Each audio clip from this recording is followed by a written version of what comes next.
hose line ready. Obviously, that way that fire decides to flash back at you as another means of egress for that fire. Glass is a barrier to ventilation. Once that glass is broken, it is a ventilated opening for the remainder of the operation because you have no way to close it off.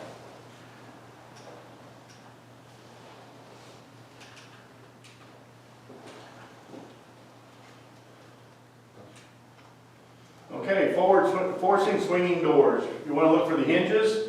Can you see the hinges? It swings towards you.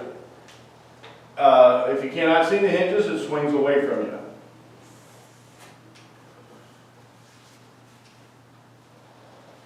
All right, this thing's not me.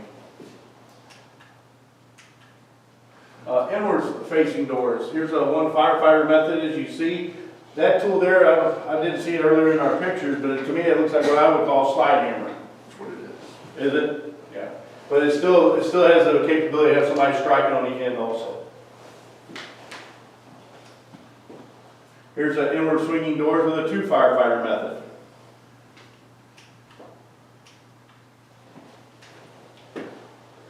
Here's an inward swinging door. We've seen this earlier from George's barber shop.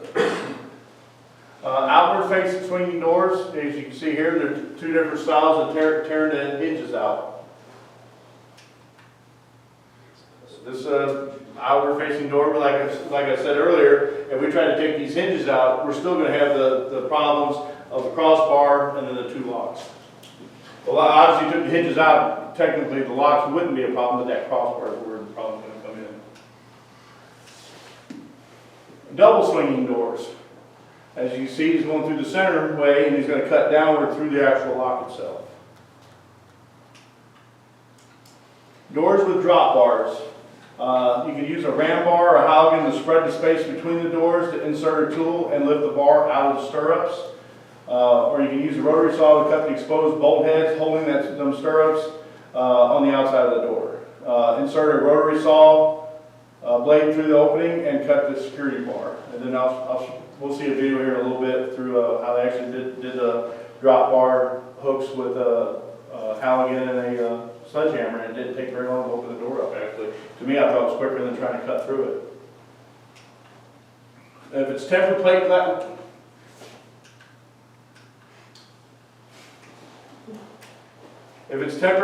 plate glass doors, it's going to be very heavy and expensive, and you only want to break it as a last resort. Guidelines: if the glass must be broken, use the pick end of a pick head axe to strike the glass at the bottom corner. Wear complete PPE, including face shield and/or goggles. Place the salvage cover over the glass and strike through the cover to shatter the glass. Scrape remaining glass from the frame. That way nobody can get cut going in or out. If you want to avoid breaking the glass, you can also use the through the lock methods to open the tempered plate glass doors. What methods can be used for forcing swinging doors? Looking at edges.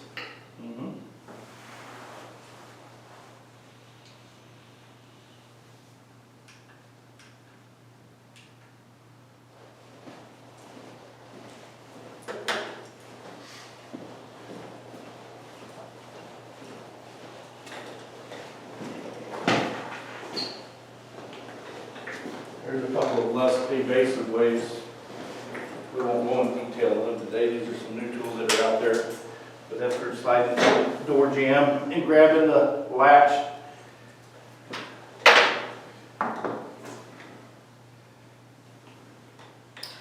They call this a swipe tool.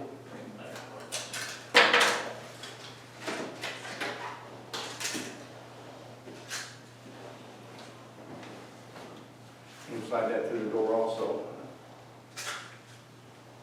And that's what they call less invasive. So it's the crack of the door and slide it down. Because you want to pull that latch in is what you want to do so that you can, yep. Forcing sliding doors. Sliding door varieties, you got patio doors or pocket doors. Locking devices, they're inside latches or security bars inside the track. Techniques, you're going to break the glass with an axe. Lift the sliding panel out of its track, or attempt to spread the door from the frame will result in the door shattering. Forcing security doors and gates. You got different types. You got roll-up doors, doors with open steel bars, and then you've also got doors with multiple slats that close to form a solid panel. Some of those, that style is going to be like what they use in all these storage facilities we got out there. If you ever been in one of them up close, there are a bunch of little metal bars that hook each other to make a solid door out of it, basically. Techniques, you're going to cut off the padlock, you're going to cut an opening near that lock, or you're going to cut out a section of the door. Yeah, I had trouble getting back in there earlier too. Through the lock, forcible entry. You're going to size up your door and your lock mechanism. You're going to unscrew or remove that lock cylinder, or you can insert a key tool and open the lock. That's what these kind of tools are we're using here, showing you here.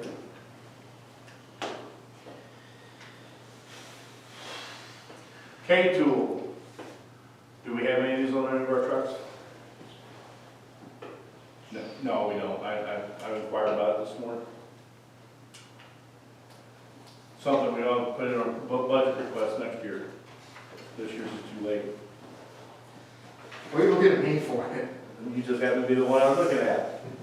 And then you have the A tool and the J tool. I have the A tool I didn't use this year because I've never used this one. I have used the K tool once before in training. It's just a hook panic bar. Just a hook panic bar. Oh, hook panic bar, okay. How much force, I don't know if we'll cover this there or not, I don't remember. Does anybody know how much force it takes to push down a panic bar? Not near as much as I thought it would be. 10 pounds. That's all it takes to pull it. Here's a Chev knife. That's basically what that one tool is. A style of it.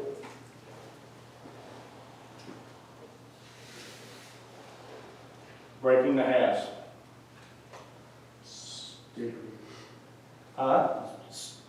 Yep, shove it right in behind it and pull the lock off. Different types of forcing padlocks. You got your ductile lock breaker, which is going to be kind of like that A tool we saw a while ago. Hammerhead pick, locking pliers and chain. I've never seen one of them used. And a hockey puck lock breaker. Hockey puck. To me, it looks like a pipe wrench. Looks like a pipe wrench. Yes, but the thing is with that, most of your deadbolts with them hockey pucks, the outer sheath of it is just a cover and it spins. So I don't know how that would actually work. Use it the same way you use a sledgehammer. Yeah. Yeah, I just this like I get involved. Cutting high security padlocks. We want to stabilize the lock with those locking pliers. Attach a chain to the lock and pull it straight away from the hasp. A second firefighter cuts both sides of that shackle. That's what I was talking about earlier if we're going to cut any type of lock. It's best to just cut both sides. Because some of the more heavy duty ones, like I said, they will not spin and get out of your way. How can various tools be used to force entry through door locks and padlocks? Take a sledgehammer and smash it. Was it the two wrench method? Or was that's the one I was supposed to go? No, it's Two fine. wrenches. Yeah. Okay, it only works on cheap padlocks though. And obviously the K tool, like we talked about, J tool. Just stand by for a minute, guys. I mean,